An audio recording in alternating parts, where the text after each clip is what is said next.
Welcome to Caleb Can't Read. I'm Jordan Rabel. I'm Caleb Terrence. Have you thought of a segue yet? No, that's your entire job. That's your entire purpose. All right. Is to write things ahead of time. I'm literally supposed to go in blind. That's the entire point. That's the idea that you came up with and have forgotten. Funny that you mentioned going in blind. Arthur Helen Keller was born February 5th, 1836 in Tuscumbia, Alabama, to his father David and mother Mary. His family line traced back to Caspar Keller of Zurich, who was the first teacher in Switzerland to teach the deaf. Arthur was more than likely born in the home his father David Keller built in 1820 that they called Ivy Green. God damn it, are we doing fucking Helen Keller? Yes, we are. You fucking asshole. Arthur practiced law for a bit before 1861 rolled around. Can we just skip to Helen Keller? No. You could just say Keller, like we know. No, this is interesting too. Is reading the Wikipedia article about the people who were related to Helen Keller before Helen Keller existed is interesting? Like, hey, listen. I have to click on different articles too within Wikipedia. It's very hard. Cool. All right. Cool. How about you absorb that information and then filter through it and make it, palatable for an audience? All right. Listen. Arthur practiced law for a bit before 1861 rolled around when he decided to fight for his values and join the Confederate Army. Oh. And yes, his family had slaves, which kind of makes sense as he did have family ties to Robert E. Lee on his mother's side. I mean, shit, their house, Ivy Green, was probably built with it. And although he saw... Built what? Slave labor. Oh, okay. Yeah. No record that I could find of it, but, I mean, fucking take a shot in the dark there. I mean, how good was record keeping back then? I mean, really? Yeah. Although he saw little combat, if any, Arthur became a captain in the Confederacy before the war had ended. After the war, he went back to practicing law and married a woman named Sarah Rosser in 1867 while he was 31 and she was 28. They had two sons over the course of 10 years, James McDonald Keller in 1869 and William Simpson Keller in 1874. Once William was born, Arthur quit his job as a lawyer and bought the local newspaper called the North Alabamian, where he would serve as editor. His wife Sarah passed away in 1877 at the age of 37. 1 year later, Arthur remarried to a woman named Catherine, whose father was a Confederate general. He also was a trained lawyer, just like Arthur was, but he wasn't allowed to practice because he wouldn't take an oath that was written into law after the Civil War. The oath was simply stating that you would promise not to have any hard feelings against the Union. But he just didn't lie about it like everyone else did. So he could have carried on with his whole thing, his whole shtick, had he just, I don't know. Did he have, a family relying on him, or was he single and not that much of an asshole? You know what? I'm willing to bet he had a family relying on him. I mean... Dude, just say it. Just sign the thing. No, my values. You just hate black people. Just quit being weird about it. Like the rest of us, we all just lied. Just lie. You lost, get over it. Sometimes you got to sign something, okay? Yeah. Let's... He literally he didn't even have to sign anything. He had to just say it as part of his, shtick when he was passing the bar exam. It was like, I promise not to hate the Union for this. Just do it real quick. Do it real quick and with your eyes down and with that tone to I promise not to hate the Union. Did he say it? Yeah, but his fingers were crossed. Nobody's going to be like, no, dude, do it again, but mean it. I didn't feel like you were really sorry. Well, a couple years later at their home of Ivy Green, on June 27th, 1880, Arthur and Catherine Keller would have their first child together, a daughter, and the subject of today's episode, Helen Adams Keller. Now, the famous story of Helen Keller's condition is actually the beginning of her tale, as she came down with an unknown illness that is today thought to have been a form That was the dumb fucking sentence, Jordan. Fuck you, that's art. Okay, fine, keep going. She is thought to have come down with a form of meningitis at just 19 months old. Meningitis, if you don't know, causes the membrane in your spine and brain to swell. In this case, it would have cut off the parts of her brain that hooked up to her ears and eyes. But whatever may have happened, the result is well known. Helen Keller was left deaf and blind. Now, the thing that was always burrowed into my head at a young age was that Helen Keller was left deaf, dumb, and blind. I mean, it rolls off the tongue so well. Mm-hmm. Deaf, dumb, and blind. But basically... Stop making Donnie Darko references. I swear to God. All day today. That was a reference to something else within. Never mind. Okay, go on. But basically, dumb back then just meant mute, but she wasn't actually mute. She had a hard time with it in the beginning because why would you bother to speak? Like, what the fuck is she going to respond to when someone calls her name? But as we'll Getting poked and scared? I don't know. We're not doing that. We're not doing that. We're setting a cold, hard rule. No deaf sounds? No, it's not right below it. We're not doing Helen Keller impersonations on this. I will throw this cocksucker at you and then out the window. I swear to fucking God. No, that is not right below the no N-word rule. That is right fucking there next to it. We're not doing that. You know, I could have sworn that, like, when you found out that it was Helen Keller, that you would have been like, didn't we do this once before and just get it confused with Anne Frank? But I'm really surprised for you. That's really honestly. overdone. No, I thought it would have been a genuine thing with you, like, oh, fuck, that's right. Yeah, I did genuinely do that once. You thought we were going over Dr. Seuss, you dumb fuck. Yeah. But as we'll get into it, you'll find out that the dumb portion of her tale was bullshit. Helen Keller could speak perfectly fine. I mean, for a deaf person. Anyway, Helen already had 2 older brothers from her father's first marriage. James Keller, who was 13 years her senior, and William Keller, who was 6 years her senior. So everyone in the household was very far removed from what basically a newborn would want. So when it came to Helen throwing a tantrum, they basically had to do guesswork until they managed to figure it out. She was essentially doomed to be treated like a baby for the remainder of her childhood until she got the cognitive ability to figure things out on her own. However, the Keller family still had people under their employ. No, not slaves. They had to pay them now. Well, they had this cook whose daughter, named Martha Washington, was only 2 years older than Helen. Ah, the old loopholes. Glad that stopped. Did you pay them a living wage? Living? No. So her thinking, Martha Washington's, it wasn't that far off from Helen's in terms of like how she would show signs for what she needed. And because of Martha, the family soon learned to recognize the made-up signs that Helen had for things at home, like drink or food or anything like that. She could apparently even recognize who was approaching her by the vibration of their footsteps. In 1886, while Helen's mom, Catherine, was pregnant with their 4th child, Mildred Campbell Keller, she read a travelogue by Charles Dickens detailing his trips to North America called American Notes for General Circulation.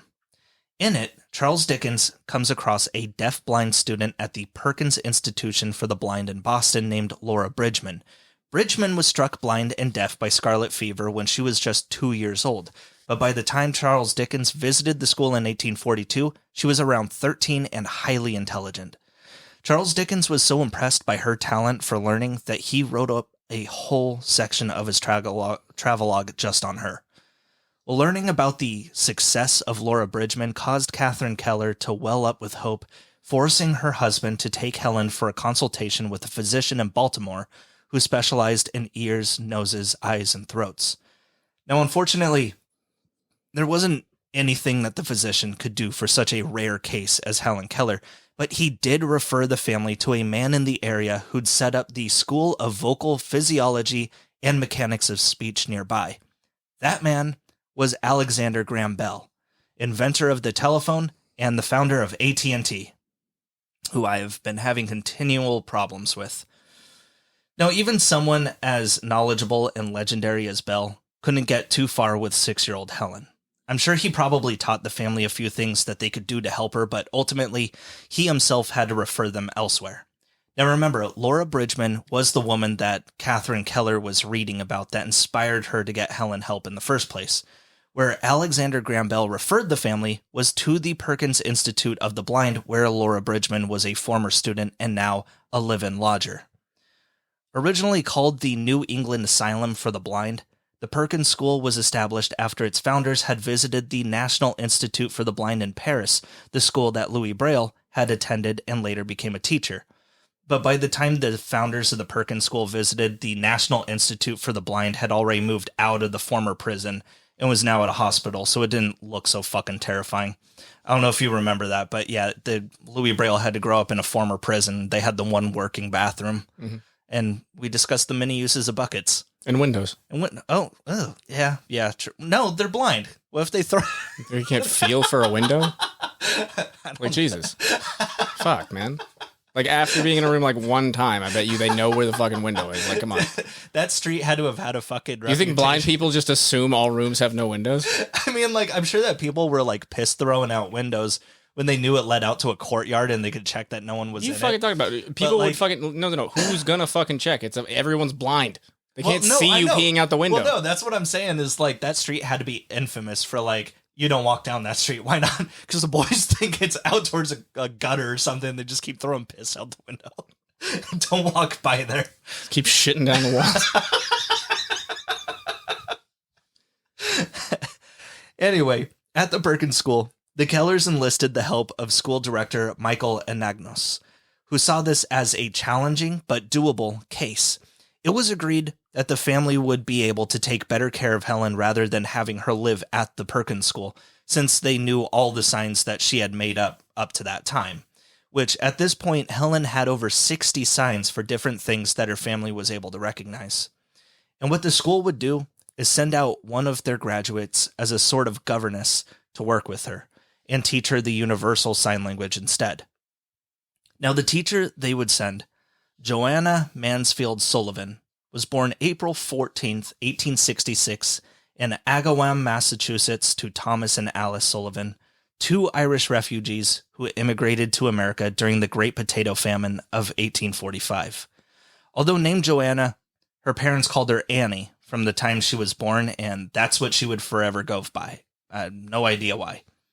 Well, when Annie Sullivan was 5 years old, she contracted an eye disease called trachoma, where the inside of your eyelid hardens, so blinking causes you to scratch your eyeball over and over again. As a terrifying...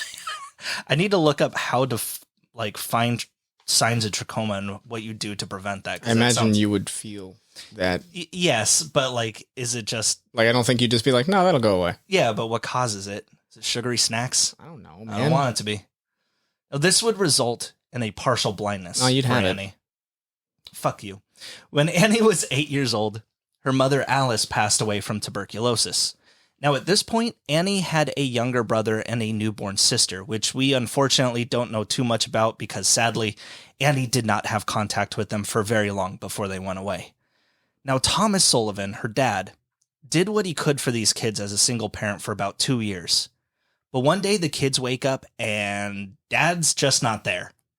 Nor would he ever be there again, which I get. I mean, raising kids is hard, and sometimes you just gotta leave. Sometimes you just gotta do, you're allowed to be happy. Yeah. Yeah, come on now. Yeah. I'm proud of your father, Take scuds. Yeah. Well, the now 10-year-old Anne Sullivan had to take charge. So she walked her siblings to a nearby almshouse in town. An almshouse is just another name for a homeless shelter. You're there to get alms. I think we went over this recently. Maybe. No, that was an owl. An awl. An awl. An awl, which is a thing that you use for hole punching leather. Almshouse. Yeah, not an all's house. We could really go over this for a while. Now, the people running the almshouse were luckily able to contact a relative of the Sullivans to have them come get Annie's younger sister, but Annie and her brother were shit out of luck. Her brother wouldn't survive more than 4 months into their stay, dying of the same consumption that took his mother. Annie, on the other hand, would have to stay in the poorhouse for another 4 years. And let me tell you, this was not a good place. Originally slated for 500 guests, the poor all across the state of Massachusetts were arrested and sent to the Tewksbury Almshouse as soon as it was built, leading to a population of over 2,000. Once the people running the facilities realized these people were a hotbed of viruses, they built a hospital on the grounds. And because there was now a hospital, the rest of the state sent patients from overcrowded hospitals to the poorhouse as well. And then inmates got sent there when the jails were full. So it was just to be determined. So if there was like a problem, they just sent you to a place where there were a bunch of diseases? Yeah. Oh. By the time Annie got there, the Tewksbury Almshouse was already under investigation, as apparently there were rumors of sexual abuse and cannibalism. What the fuck? I didn't see that one coming. Fucking cannibalism. What the fucking hell? I don't know, man. I guess you got free time. I don't know. Try out your different meats. Or not enough, Jesus. Yeah. Well, unfortunately, the investigation would not conclude for another 3 years after Annie Sullivan was transferred out of there. Perkins School founder Samuel Howell had toured the grounds as part of the state investigation as a physician to see just how fucked up some of these people were, when coincidentally this half-blind girl heard that he ran a school for blind kids, and she begged him to get her the fuck out of there. Sadly, Samuel Howell didn't just grab her and leave immediately. No, he did things very officially, went back to the school, pled her case in front of the board, and Annie Sullivan was finally accepted to transfer to the school a few months later. Sadly, we know this wasn't the first attempt Annie had to get out of the Tewksbury almshouse, as she underwent 2 different eye surgeries at the hospital next door to see if they could cure her of her trachoma, which they couldn't. While she was in recovery at the hospital... Maybe if we unscratch the eye. Just cut them off. I mean, hey, you know. Are we still putting cocaine on things? Your kid, eat this cocaine. What about cocaine directly on the eyes? Oh, yeah. I can see everything. Look, we didn't think it would feel worse than the scratches. I'm sorry. Yeah, actually, no, that probably would have worked as a hell of a good numbing agent for her. She also would have had to deal with, like, terrible drug abuse in the hands of cannibalism and sexual abuse. But hey, you know, the cocaine probably would not have helped those. Well, maybe her soul. Oh, good. You made her an addict, too. While she was in recovery at the hospital, Annie would help the nuns with chores and run errands, just hoping that she'd get get hired as staff at the hospital or something. Like, oh, look, isn't she doing such a good job? I guess we'll hire her on full time. That's not how that works. They're like, oh, look, free labor. Yeah. When they wouldn't let her stay, she had a complete meltdown. As she would later put it, quote, "Very much what I remember about Tewksbury is indecent, cruel, melancholy, gruesome in the light of grown-up experience, but nothing corresponding with my present understanding of these ideas entered my child mind. I was not shocked, pained, grieved, or troubled by what happened. People behaved like that, and that's all there was to it. It was all the life I knew." Jesus Christ, she grew up in, like, the fucking road. Now, although admitted to the Perkins School in the fall of 1880, Anne was very much a feral child due to how she lived at Tewksbury. It caused her ridicule and bullying from the other students for a while, but she was smart enough to go to the teachers for help, where she was basically raised by the staff and learned how to act human by multiple teachers. One of the staff that she befriended was a forever resident at the school named Laura Bridgman. When Anne graduated at the age of 20 in June of 1886, she was a valedictorian. That very same year, she was commissioned by school director Michael Anagnos to help the Keller family, and a year later, in March of 1887, she arrived at their home of Ivy Green. And I don't know why it took her a year to get there. I mean, I guess breaksies is nice. Now, as soon as Anne Sullivan got to the Keller home, she was immediately at odds with the parents, as they were very proud of their estate and their Confederate history, and Anne was not shy about telling them that they were cunts for having once owned slaves. However, she connected instantly with 7-year-old Helen. When Anne arrived, she brought with her a doll as a present for Helen, and this would begin Helen's lesson on how to speak. Anne took Helen's palm and traced the letters D-O-L-L into it, and this first lesson was a hard one, because Helen literally didn't know that different objects had different names.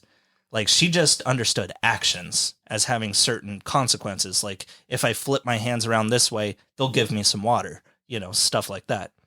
As it turned out, most of the signals she used at home were for actions like drinking or eating, but she didn't know that every individual thing was called something else. This came to a head with the mug. Annie took her job as a governess for Helen extremely seriously, and truly wanted what was best for Helen, so she tried to catch her up to where any other 7-year-old would be at this time. But having a student that was not only blind, but deaf also, and having them understand things on the same level as their peers had never been done before. So whatever Annie came up with had to be a new strategy, and her strict guidelines and around-the-clock teaching pissed Helen off.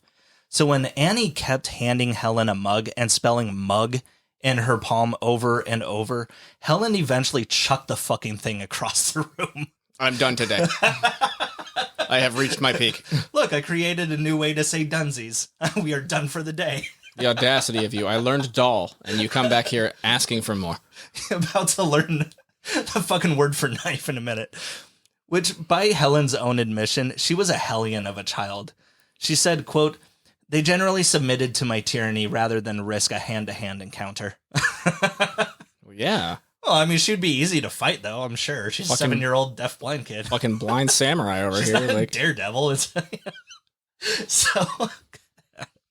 So Annie wisely changed the direction of her teaching. She had Helen learn only about how much of a pain in the ass it would be to restrain somebody who had no idea how badly they could damage things around them. Right? Yeah. Or like themselves. Yeah, they've never seen a hole in the wall that they kicked. Like you tried fucking taking her into the doctor and being like, "No, I swear to God she flailed into this. I did not get frustrated with this kid. I promise." Fuck, man, that sounds like such... I would have cameras up everywhere. I mean, back then, I don't know what you would do, but like... So Annie wisely changed the direction of her teaching. She had Helen learn only about the things that she was interested in, and then interspersed the various useful words she was trying to actually teach her throughout. Most famously, Annie one day ran cold water through Helen's fingers while tracing the letters on Helen's other palm, and she finally understood. I saw a South Park episode about this. Yeah, and Family Guy and 100 other... It's very famous. Yeah. Yeah. Quote... Yeah, why are we going over it? It's a famous part of her life. Why are we going over Helen Keller? Oh, she's an author. Yeah, technically. And? I don't know. It just seems odd. Like, fuck. We'll get there. Don't worry. She did write many books. I mean... She is known as an author. That is what she's known for her affliction, yes, but her job was as not just an activist for basically socialism. We'll get through that too, but being an author. And that's actually why we know about her life is her writings. But we'll get there in a minute. I mean, I feel like no. Here's the thing: is like going over the entire like education and backstory of Helen Keller. When it's something that's super common in public schools, you're doing the same thing they used to do in Batman movies where we had to sit through, everyone knows his parents die. Move on to the next part. I guarantee that you had no idea about any of this shit, but I just told you. All that you knew was that she was deaf and blind. Homie, I didn't drop out till 7th grade, thank you very much. And in 6th grade, they went over this, you son of a bitch. Now, they didn't go over it for me, actually. So this was all new to me. That wasn't part of public school for you? Wait, you were in private school? No, I was in public school. Oh, why did you... Here, we went to public school in the same state, you ass. It doesn't matter. Anyway, quote, "I stood still, my whole attention fixed upon the motions of her fingers. Suddenly I felt a misty consciousness as of something forgotten. A thrill of returning thought. And somehow the mystery of language was revealed to me. I knew then that WATER meant the wonderful, cool something that was flowing over my hand. The living word awakened in soul, gave it a light, hope, set it free." Helen quickly understood that everything has a name and immediately wanted to know the names of her family members. By the end of her 6 months at the Keller home, Annie had taught Helen almost 600 words, her times tables, and how to read Braille. Helen learned at such a fast rate that although Perkins School director Michael Anagnos had originally figured it was best to keep Helen with her family, he was convinced by Annie to have Helen live on the grounds with her full-time in Boston. The family agreed, and after 1 year, Annie Sullivan would return to the Perkins School with their most famous student, Helen Keller. Her quick work on blind studies made her famous, and she soon became the face of the school. With every new introduction of Helen in the papers, the donations came flooding in, which I don't think she actually saw a cent of. Now, Helen's first foray into writing came in 1891 at just the age of 11. Well, oh man, jalapeno chips. While Annie described the changing colors of the leaves in fall, Helen imagined that it was little fairies that came and painted the leaves brown. With a little help from Annie, Helen wrote a short story called The Frost King, about fairies that carried jewels for Jack Frost. But as the jewels melted in the sun, they spread their color upon the leaves, giving them the reddish hue they have in autumn. Wait, how'd she know what a fairy was? That seems a little complex. Describe to her, I guess. But we'll actually get to the... We just got water. How? What? Look, man, she's a smart kid. I want to see an artist's interpretation of Helen Keller's description of a fairy. Oh, shit. I want to see that. Well, Anne Sullivan was so impressed by Helen's work that Helen decided to give the short story to Michael Anagnos, the school director, as a birthday present. He quickly saw proof of Helen's intelligence and creativity despite her disabilities and sent the short story into the Goodson Gazette to be published, which they did in January of 1892. However, a student at the Perkins School read the story in the Goodson Gazette and quickly realized that it was an adaptation of a fairy tale called Frost Fairies from a book by Margaret Canby. Instead of telling anyone at the school about this possible plagiarizing, the student decided to write the Gazette himself, where they then printed his letter to the public. Now, it's not like the people at the Goodson Gazette were trying to dunk on this 11-year-old girl. It's that the editor believed that for all the great things people had been reading about this amazing deaf-blind girl named Helen, well, what if these people were full of shit? What if not just the Frost King was falsely attributed to Helen to make the Perkins School look good, but all of her accomplishments were as well? Now, rather than just shrug the whole thing off as an 11-year-old... Like those videos of the dog stepping on like the word buttons, you know what I mean? Yeah, which is stupid because, oh, he's so smart. He's saying treat. Yeah, because he found out that that's the button that gives him a treat. It's not really... You're not teaching him how to talk. Teach him fucking adverbs and shit. Bet you can't do it. Fucking... Sorry. Those things, I don't know if that was the best example under these... Never mind, let's go. No, that's exactly the guy's point, though. Okay. Now, rather than just shrug the whole thing off as an 11-year-old trying to pass something off as her own, school director Michael Anagnos intensely questioned Helen, asking her how she came up with that story. She said she hadn't ever heard of Frost Fairies or Margaret Canby, and that she just came up with the story herself.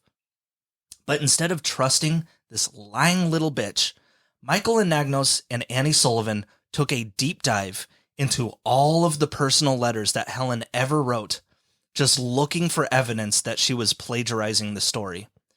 And what they found was that Helen had written about quote-unquote dreams that she had in the past, which when inspected, were found to be more reworkings of Margaret Canby's work. So obviously, someone had read her this book, but Annie said it wasn't her. However, there was a time a few years ago when Helen was 8 years old when Annie was on vacation, and a woman named Sophia Hopkins was in charge of taking care of her. So they tracked Sophia down, and while she doesn't remember that particular story, she does remember telling fairy tales to Helen all those years ago. Now, Michael Anagnos believed Helen was experiencing what we call cryptomnesia, something that occurs when a memory had been in your head for so long that you believe that thing happened to you.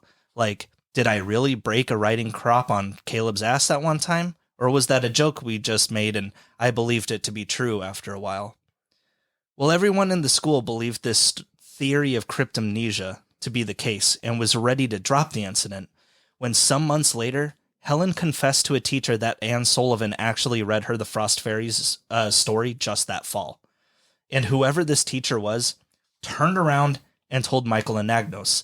A bunch of teachers led a group denouncing Helen Keller, an 11-year-old girl, and Annie Sullivan, asking why they were even at the school if they're just getting to stay there for free. All of this controversy led to a mock trial of teachers and staff at the Perkins School, voting on whether or not they should kick out Helen and Annie. For 2 hours, they interrogated this 12-year-old blind deaf girl. In the end, the staff was evenly split 50-50 on if Helen should be expelled, with the deciding vote going to Michael Anagnos. After much deliberation, he decided to keep them in the school. But his views on the two girls would forever change, as he would later describe them as, quote, living a lie. Fuck. Like, okay, she was a kid, she plagiarized a story, but Jesus Christ, dude. These bitches. Dude, all right. Okay, but she's capable to, stand trial here. She's So, capable of, like, yeah. Hey, guys, we've done really well. I want you to see that we've taught this little girl to lie, you know? The whole incident caused 12-year-old Helen Keller to have a major nervous breakdown, which I feel you really shouldn't even have before you're 13. And she swore never to write fiction again. And remember, this was all over a story that she supposedly plagiarized, and the original author of that story, Margaret Canby, said she even liked Helen's version better. Now, like, I hadn't fully been explained the concept of plagiarism. I don't know. Someone just, skip that. That's true, actually. Like, Did who you the even know fuck? what the fuck plagiarism was? Like, if she's learning all this, like, really late, why would she be explaining the cultural context and, like, all this other thing? Like, really? Like, how the fuck is she gonna know? All right, Helen, let me explain to you that there are white men and then there's everybody else, and you are everybody else. So, let me tell you about the things that you can do. It'll be a shorter list. Like, Jesus Like, Christ. no, there's not time for that. We just went with fairies. I will say, though, as Helen describes this whole incident in her later memoirs, she does seem a little too defensive, and I myself am of the opinion that she plagiarized this story. But hey, that's just me. Boop. Anyway, regardless of how she was treated by the staff at the school, Helen's progress as a student went nationwide. She even learned enough speech with the help of therapy to give an address in front of a crowd in 1893 when Alexander Graham Bell opened his new laboratory, the Volta Bureau. I'm sorry, I'm still on this. What? Please excuse me. Yeah, she's blind too, right? Yeah. So she can't even, like, learn, like, context of different, like, social things through, like, people's expression? No.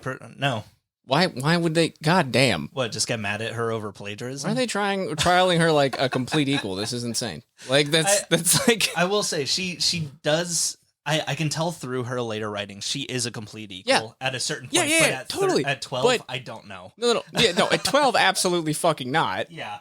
I mean, Like- I don't know how quick she was to Like, how many jump years up of on the... how many years of actual fucking education did she have at that point compared to the other fucking kids? So she was 7 when she met Anne, so 5 years total. Okay, I, with the additional challenges that come with everything she No, has going on, probably that's absurd. no, Like- right now I would say that she is low on the spectrum of autism. It's fucking You know, insane. basically, like, What, that's... fuck you. Like, no, that's not how that works. That's just fucking nuts that they would be like, do anything except be like, okay, we need to have a talk with Helen. Well, I just think it's We crazy. need to have though, a hand that, like, thing with Helen. I don't know. Like, will someone talk to her? Fuck you. No, it's like... will someone please Naruto sign to Helen? You can't sign too fast, otherwise you turn into a Japanese girl. But the... Okay, 32, 50, 30 fucking, 33 minutes, and So- that's going to be, we're not doing that. I don't know how many staff were there, and it wouldn't even matter if it were less than a dozen.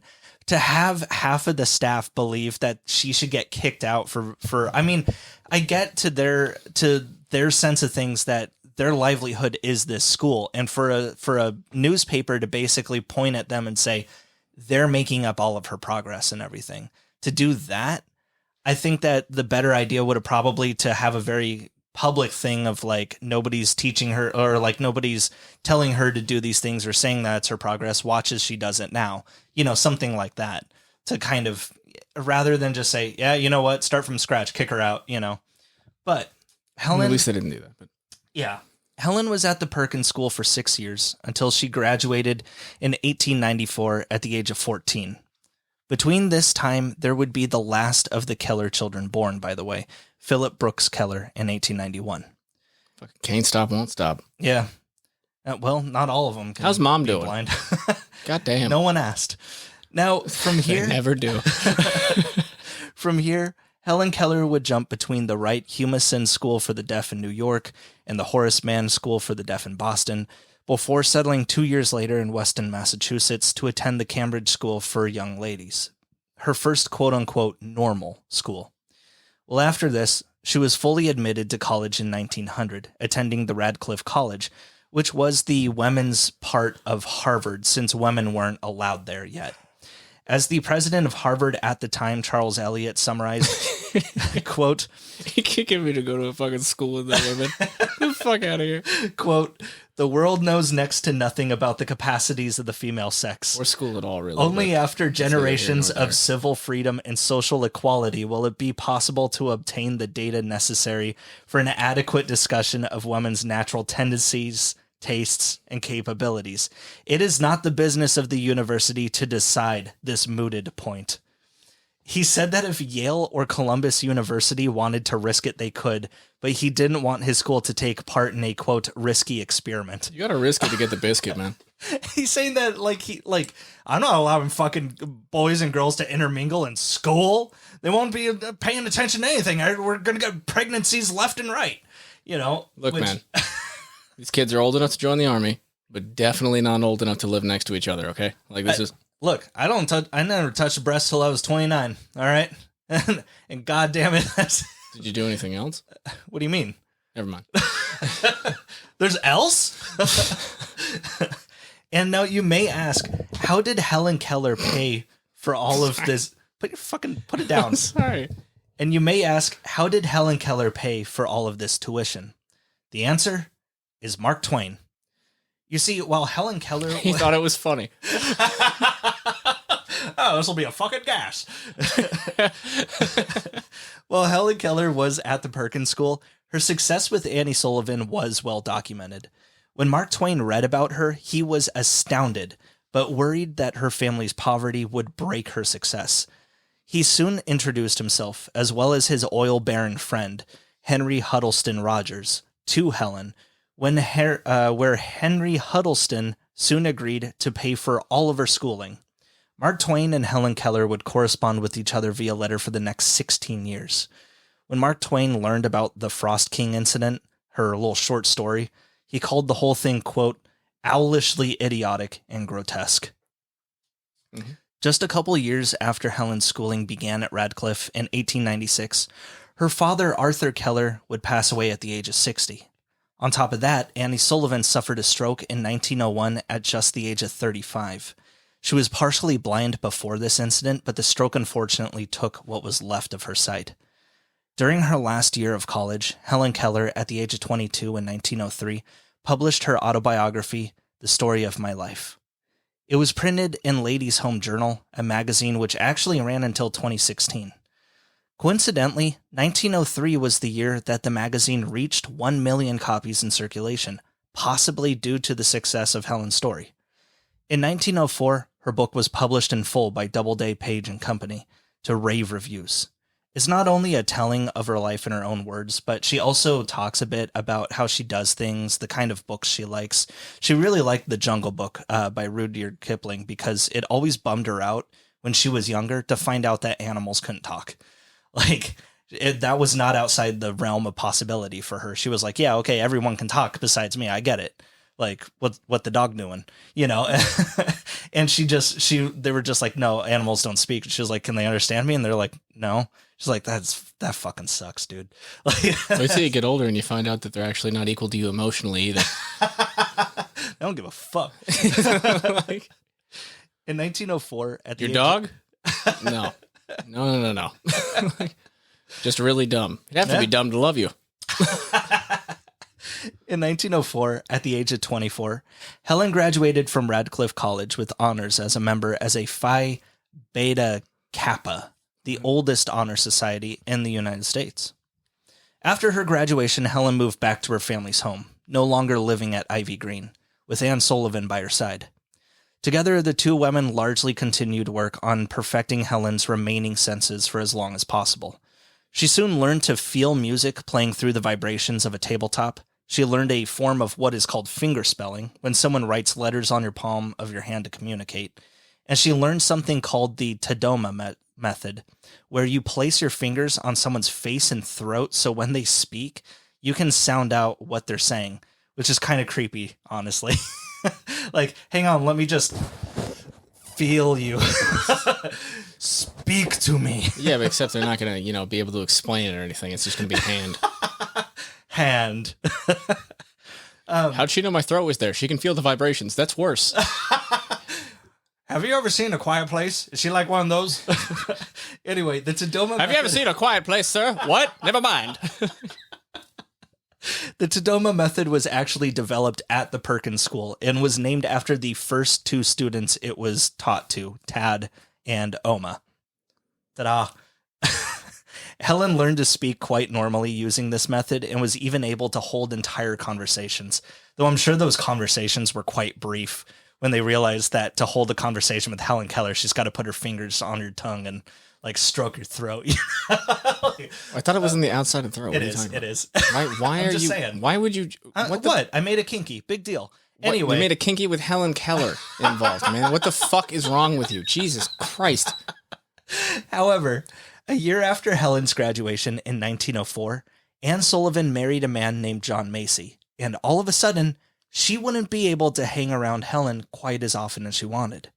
So Helen had a second helper named Polly Thompson, about 5 years younger than Helen. However, Polly had no experience with working with the blind or deaf, so things were a little shaky. In 1906, Helen's older brother James Keller passed away at the age of 38. People just drop left and right like before fucking 1970. Just like, what was it? I don't know, polio? Oh, shit. In 1908... Still do now, kind of. Yeah. Well, increasingly so. We got whole other viruses, but for whole different reasons. Oh, you guys didn't have any antibodies or vaccinations? No, we did. People just chose to die. Well, in 1908... And weirdly enough, that stopped. Don't know why. That dropped off quite a bit. Collectively, over time, that just stopped happening. You ever notice why this so-called natural virus only targets Republicans? No. Yeah, weirdly enough, eventually all families just were on the same page as polio vaccine. Like, I don't know how the fuck that happened. In 1908, Helen wrote another book, one called The World I Live In, by the Century Company in New York. Now, whereas The Story of My Life is an extremely short book, I'm talking less than 100 pages, The World I Live In is about double that length, actual book length. And it's exactly as the title implies. It's Helen explaining her world. And yes, this is a surefire way to get a joke in about how short the book should be, but she describes every sense in this book. I mean, the thoughts that go through her head and everything. The first page is about what she feels when she pets her dog. Eventually, we go into her olfactory senses and things become almost philosophical. As described in the chapter Smell, the Fallen Angel, she says, quote, I doubt if there was any sensation arising from sight more delightful than the odors which filter through the sun-warmed, wind-tossed branches, or the tide of sense which swells, subsides, rises again, wave on wave, filling the wide world with invisible sweetness. A whiff of the universe makes us dream of worlds we have never seen, recalls in a flash entire epochs of our dearest experience. Okay. She's a full person now. She is a good writer. Okay. No. What? What? All right. Are you about to make a fart joke? No. What? No, I am not about to claim that she has a fart fetish. No. Okay? I'm not doing that. Okay. That sounds really nice. Mm-hmm. That sounds really poetic. Yeah. Do you see where I'm going with this? No.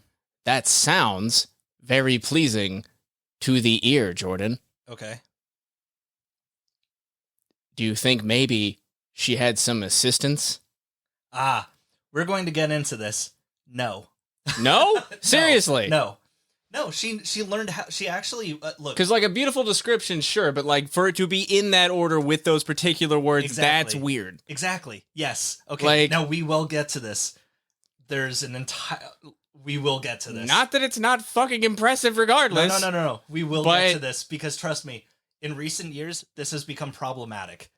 Okay, like why would she understand those particular parts of writing?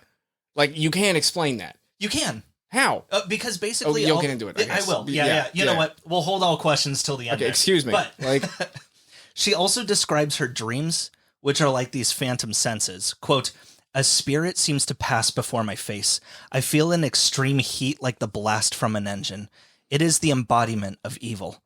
Another spirit which visits me often brings a sensation of cool dampness, such as one feels on a chill November night when the window is open. The spirit stops just beyond my reach, sways back and forth like a creature in grief. My blood is chilled and seems to freeze my veins. I try to move, but my body is still, and I cannot even cry out. After a while, the spirit passes on, and I say to myself shudderingly, that was death. I wonder if he has taken her. The pronoun stands for my teacher. So she was in constant fear of losing Anne Sullivan, whom she considered closer than any parent. In the back of The World I Live In, there are even poems which Helen had written. They are, of course, the old style of poems which don't rhyme, because I don't think she knows that things can rhyme. She even has a lot of descriptive words that deal with sight, such as... You could describe that better than just, like, how to vibe out whether something sounds nice. Like, you know what I mean? Yeah, like, you could be like, hey, see those little letters back there? Yeah, you match those, people like that. She'll be like, okay, like, that works. Oh. She even has a lot of descriptive words that deal with sight, such as moonbeams and rainbows, which she specifically placed in her poems because she was told that a blind person could never describe their beauty. She said, quote, critics delight to tell us what we cannot do. They assume that blindness and deafness sever us completely from the things which the seeing and the hearing enjoy, and hence they assert we have no moral right to talk about beauty. No, not completely. Maybe just from, seeing a rainbow. The beauty, the skies, mountains, the song of birds and colors. They declare that the very sensations we have from the sense of touch are vicarious, as though our friends felt the sun for us.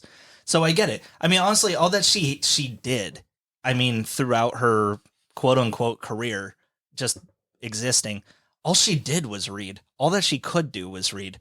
She found new books in Braille, and she read them, because what the fuck else is she going to do? Yeah. And that was pretty much how she took up her time. No, and totally that makes sense why she would get really fucking good at it, because, like, even if she wasn't really into it, what the fuck else would she be doing? She would, like, with her teacher by her side 24/7, all that she would do was, like, learn, like, hey, what the fuck is a waterfall? They'd be like, sometimes water falls off of cliffs and into lakes, and they go, holy shit, that sounds beautiful. They're like, it is beautiful. Great. Got that away in my mind. However she thinks those things look, she puts them down into words, and that's all that she does. And people just believe, that maybe she never existed, but we'll get to that. In 1911, Helen had her eyes removed to replace them with glass ones. Wow. Which before this, if you look up a picture of Helen Keller, it always shows you... Why are you doing this to me? For cosmetic reasons. What is that? She actually, I think that she kind of requested this. Every picture of her before 1911, it always showed the right side of her face in profile. You'll never see the left side. And that's because her left eye protruded more than her right, and she was very self-conscious about it. Anyway, around that same time, Annie and her husband John decided to move to New York City and take Helen with them. It was from there that Sullivan and Keller did nonprofit work for the American Foundation for the Blind. Now, a few years earlier in 1907, Helen wrote an article about preventing blindness in children, stating that if you wash the eyes of filthy fucking kids every once in a while, maybe they wouldn't go blind.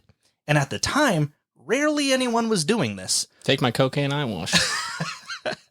But with the American Foundation for the Blind, the practice became widespread and blindness in kids dropped dramatically. Now, working with the American Foundation for the Blind essentially launched Helen Keller's lifelong career as a philanthropist. She stood for women's rights, was a proponent for birth control, oftentimes seen as a radical leftist according to some U.S. presidents, especially to the rich, which she loved to get speech therapy for, to better tell them to fuck off during her speeches. She once sent $100 to the NAACP in 1916 due to the political unrest in the South, which she was ashamed of as a Southerner. And $100, that's really only a little over $2,700 today, but still, she was a member of the Socialist Party since 1909, and since then wasn't printed in a lot of newspapers because she kept talking about how women should be allowed to vote, which people in power typically didn't like. In fact, some journalists that praised her brilliance in the past now said that Helen was susceptible to error because of her disabilities. However, I would be remiss to not add that Helen's views weren't always the best, as I have to mention that she was a believer in eugenics. But this was not the racist eugenics. This was a disabilities one.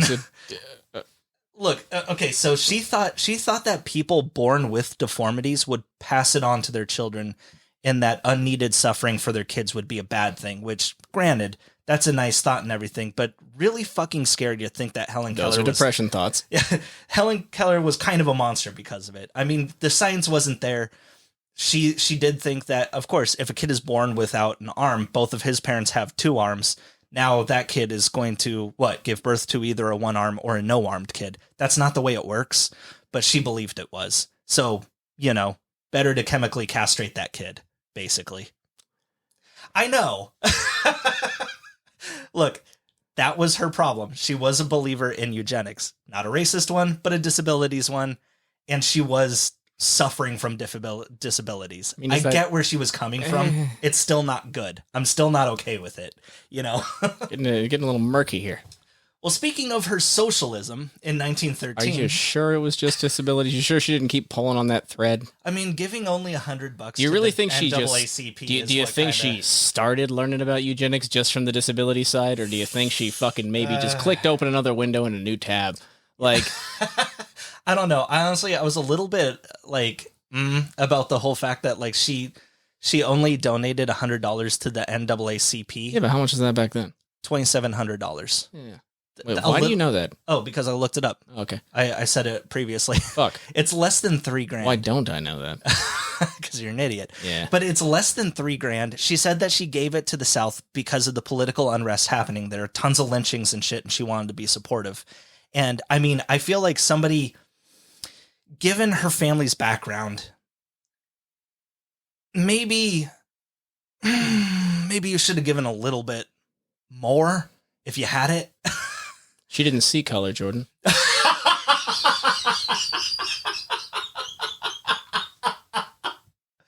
Fuck. You got me. Well done. Continue, fat ass. Speaking of her socialism, in 1913, Helen wrote another book called Out of the Dark, and all it is essays on socialism. Anyway, on May 7th, 1915, George... Good, that's who we want on the team. On May 7th, 1915, George Kessler was aboard the RMS Lusitania when it was infamously torpedoed by a German U-boat, launching the U.S. into World War I. You may remember this as the disaster that killed Charles Frohman, the man who produced the play Peter Pan for J.M. Barrie, and misquoted the play as he died. Now, while Kessler was... I did not. I did not at all. There's basically... I forgot we even went over the weird Peter Pan, dude. Now it's all flooding back, and I'm uncomfortable again. Hey, yeah. Go back and listen to our J.M. Barrie episode. That'll be fun. Now, while Kessler was wading around in the freezing waters, he vowed that if he lived, he would give over his life to a more noble cause. When saved, Kessler kept his promise and decided that his cause would go towards helping soldiers blinded in war. His research into the matter eventually crossed paths with Helen Keller's work at the American Foundation for the Blind. Now, with Kessler's help, Helen decided that they start a partnership where their best efforts would be made with their own cause in mind, not just helping those already afflicted, but to prevent blindness in the first place. So in 1915, Helen Keller International was established. They still do quite a bit of work in Africa and Asia today. In 1919, the first of many movies based on Helen Keller's life would be made, unfortunately named Deliverance.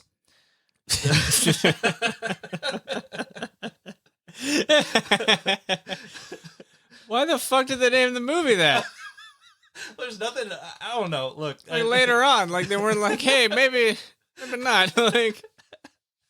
What does a pig sound like? The movie would come out when Helen was only 39 and dealt mostly with her childhood and working with Anne Sullivan. No, I mean later on when they made the other Deliverance. Why did they name it that? Because this movie's not famous. It's just a silent film, I think. Yeah, a silent film called Deliverance about Helen Keller. You and I didn't know about it. So yeah, no, of course. Yeah. Both Helen Keller and Anne Sullivan, though, they did make appearances in the film. Little cameo at the end. But after this, Sullivan became ill and had to move to Puerto Rico for warmer climates. We've heard this in several episodes in the past. For some reason, muggy weather was seen as a cure-all for all kinds of sickness. I guess they thought it cleared the lungs.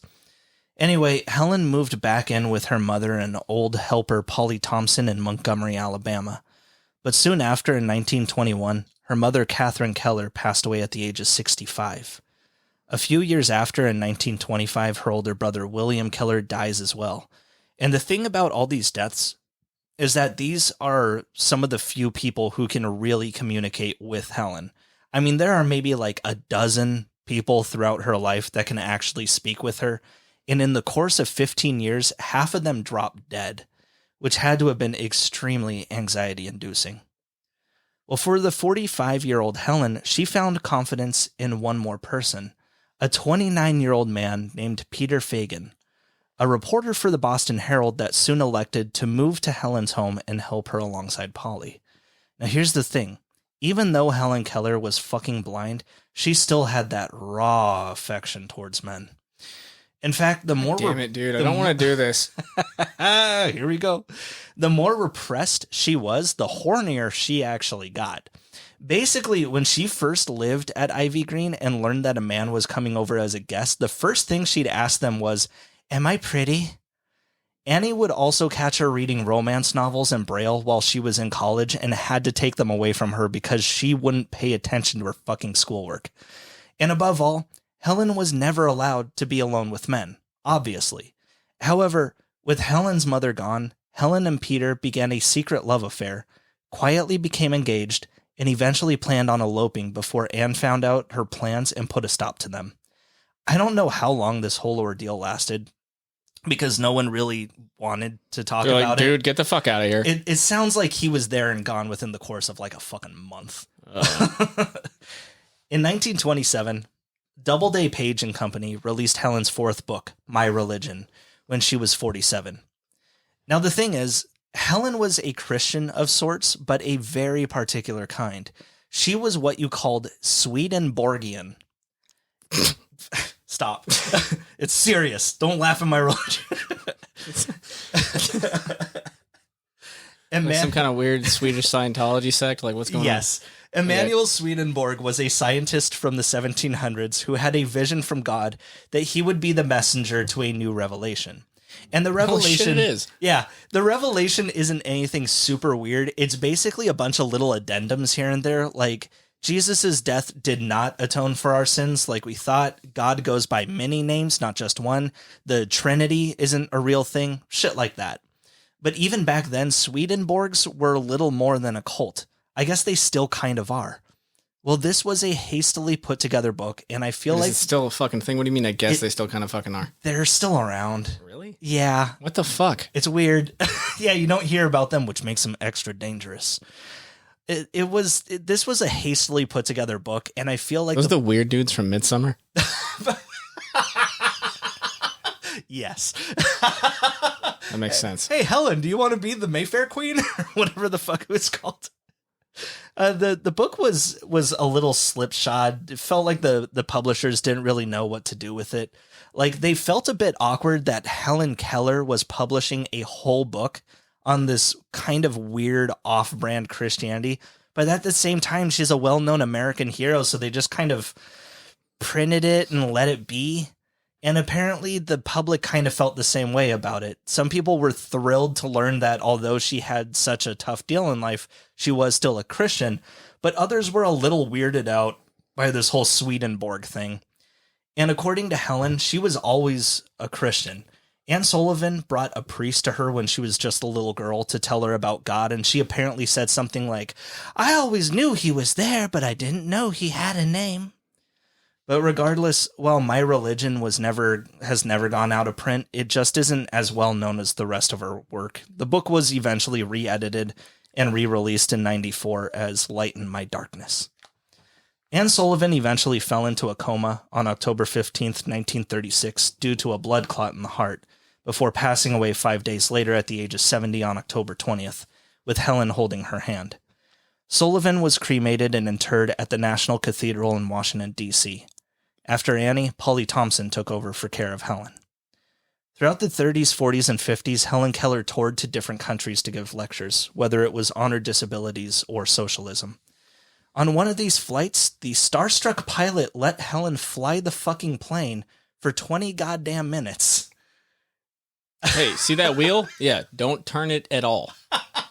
Yeah, no, I'm sure that she was supervised by a lot of people there, but I mean, like, that's just such a weird reaction as like, holy shit, are you Helen Keller? Yeah. You want to fly a plane? You want to fly the fucking plane? I'm sure it's fine, honestly. Yeah. But I mean, 20 minutes feels like a long time to have a blind person at the wheel. Like, whoa, dude. She decides she likes it. You do not want that flail attack in that cockpit. I mean, to be honest, they probably switched off the fucking gears and had the co-pilot driving, you know? I'm just saying. I mean, what's she gonna know, you know? Do you think that's an option? Yeah, isn't it? We're not pilots, Jordan. The fuck? Yeah, why the fuck am I asking you? Do I look like I come from generational wealth? No. What? How is your... Oh, I mean, at least you're good at sailing, right? With your yacht? Well, no, wait, is that what you... Do you sail a yacht? No, yachts have an engine, you fucking dipshit, and so do most sailboats. Sailboat, that's the thing. Yeah. Sailing, sailboat. Look, I know a rowboat for when you have to dump your trash in the river, okay? That's all I know. I come from mud people, as do you. Don't act like this is foreign to you. Yeah. Now, Helen became very popular in Japan and became a crowd favorite for the Japanese people. On one of these trips in 1938, she learned about the famous Akita Hachiko, who famously waited for his master at the bus station for 9 years, not knowing that he had died of a hemorrhage while at work. You know that story, right? The dog that waits at the station. I've seen that episode of Futurama, yes. Oh, fuck. Yeah, that's what... Yep. Well, Helen Keller was extremely impressed by the tale, and Hachiko had just died 3 years prior to this trip, so he was a very popular breed in Japan. Upon learning that Helen Keller was a lifelong dog lover, the Japanese government contacted an Akita dog breeder and gave her very own Akita named Kamikaze. It didn't have any connotations back then. I mean, it still meant the same. Let's give a blind, deaf person an Akita named Kamikaze. Well, now, he unfortunately passed away not long after his return to the States at just 8 months old. Oh. Look, with a name of Kamikaze, might have been on him. Maybe his fault. But Did he name himself, Jordan? Well, look. How dare Now, you? Helen wrote this to the I bet he was a breeder. good boy. What are you doing? Oh, of course he You're was. crossing some lines How here. fucking dare you? Of course he was a good boy, No, but he don't turn jumped this on into me. that trash You wrote compactor this. himself. No. Now, Helen wrote this to the breeder who gave her the dog. Quote, "As promised, I am writing to you now, but this letter is very different from the happy one I were to have sent you, for I have some very sad news about darling Kamikaze. He died last night. It happened quite unexpectedly. If ever there was an angel in fur, it was Kamikaze." But then the Japanese just gave her another Akita from the same litter called Kenzan, so it was fine, I guess. Believe it or not, Helen Keller... They fucking named the one that died Kamikaze. I know! God damn it. What's this one? Corpse Killer. And don't fucking act like... Oh, yeah, no. The word, like, changed within that, like, fucking... How long was I'm it not between, saying that it... like... I'm just saying it didn't, like, oh, Kamikaze, what does that mean? Don't worry about it. It didn't have the same, like, fucking, the same spice to it, I'm fucking sure, but it meant the same shit. Yeah, like, yeah. 100%. Like... Well, believe it or not, Helen Keller popularized the Akita breed in the U.S. Soon after she brought hers... Maybe you just shouldn't ship puppies that far. Yeah, honestly, I feel like it was just because it was, like, the late 30s, you know? Yeah. I mean, shit. But, so soon after she brought her Akita over, U.S. soldiers stationed in Japan started bringing Akitas home. And yeah, as I mentioned before, she was a big dog person. She had several throughout her life, and there are tons of pictures. Like a big dog person, or like she was a big dog person? She's just a big old mammalian woman. Oh, I didn't even think about that third way that could have been taken. Jesus Christ. Like, was she an enjoyer of large breed dogs, or was she just big about dog? Or just all dogs? She just loves dogs. Okay, cool. And not just a big dog loving woman. Nor a werewolf. Yeah. She had several throughout her life, and there are tons of pictures with her and her dogs, including Sir Thomas, also known as Fitz, which was a bull terrier that she had while attending Radcliffe How does she College. know that sounds funny? What the fuck? A Great Dane named Sieglind. And when she was very young, she had a bull mastiff named Lioness that was shot by a policeman in a mysterious incident. So I guess cops have always been that way. You're going to shoot that dog? Yeah. This belongs to a little blind deaf girl. Yeah. So it's probably very protective. Take it out. In 19 in 1954, Control every variable. God damn it. He has to say, I'm fearing for my life, and like real slow as he's loading his musket, just, I'm fearing for... Well, she doesn't know we're here, and in order to give commands, he has to have eyesight with her hands. So we're going to go ahead. Of course, the dogs were always like, they were always taken care of by like her caretaker. Okay, it was never her feeding. Wait a minute. Wait a minute. Okay, what? Yeah, I get that. I fucking get that. Or maybe she. I mean, if she figured out fucking language and all this other fucking shit, then I'm sure she could find out how to mostly fucking, if not 100%, care for an animal. She could have. She could, yes, but let's not just go skip the bit where a cop shot Helen Keller's dog. That should be a sentence that makes I'm sorry. me laugh so You might have said that. You might have said this. What state was that fucking in? Oh fuck, where was she? She grew up in God, was it Virginia? Like, what the fuck? Oh, this is an Alabama episode. That okay? Yeah. Is that where she's living with her dog? Little dog? Yeah. 100%. And what breed was it that got shot? He was a bull mastiff.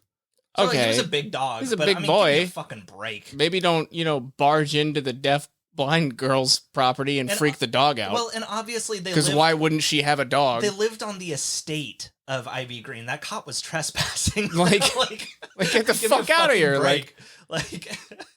Yeah. Anyway, no, homie, that's not how warrants work. You got to send it in Braille here. All right, or yeah, the dog's gonna come at you, asshole. She can smell me coming. No, it's funny though, because that first page that I talked about in her second book, talking about the sensation she feels when she pets her dog, she actually talks about the frustration of every time that she goes to like pet her dog. She feels the dog like feel her touch and then immediately get up, and she can feel like the air from it wagging, and she's like, I can't play with you. And the dog just does not get it. The dog, like every time she wants to just pet the dog and be calm, the dog immediately gets up and is like, play? And she's like, what? How? You know? It kind of makes sense though. Yeah. They're like, yeah, no, I would be understanding that this is like a disabled person's dog and that we have no warrant here, but she is a socialist. This is when she was a little girl. If anything, she was maybe, she was still living with her parents. They can smell it. But yeah, you smell the socialism on her. I smell $100 about to go to the NAACP. I don't like that. In 1954, or what was it? 2,300 to the. It was $100, but it was $2,700 to today's money. Yeah. Yeah. In 1954, Ivy Green, childhood home of Helen Keller, became a museum dedicated to her life. It's still a very popular destination, and even has the famous water pump sitting outside. In 1955, Helen Keller was awarded an honorary degree from Harvard University, which she would have had anyway because Radcliffe College was a subsidiary of Harvard, but women weren't allowed there at the time. Another movie about Helen's life would be made in 1954 called Helen Keller in Her Story. This was actually a documentary and won the 1955 Academy Award for Best Documentary. But although the movie was an award winner, it wasn't what repopulated Helen's story in the latter half of the 20th century. That honor goes to the insanely popular 1957 stage play, The Miracle Worker. The title comes from a letter of Mark Twain's where he describes Anne Sullivan as a miracle worker for how she's taught Helen all these things. The play opened on Broadway on October 19th, 1959, and didn't close until July 1st, 1961, after 719 performances. It's since then become a Broadway standard. Of course, The Miracle Worker was later made into a movie of the same name in 1962, using the same cast and crew as in the play. Since then, there have been several films and adaptations of Helen's life, including an anime made in 1981.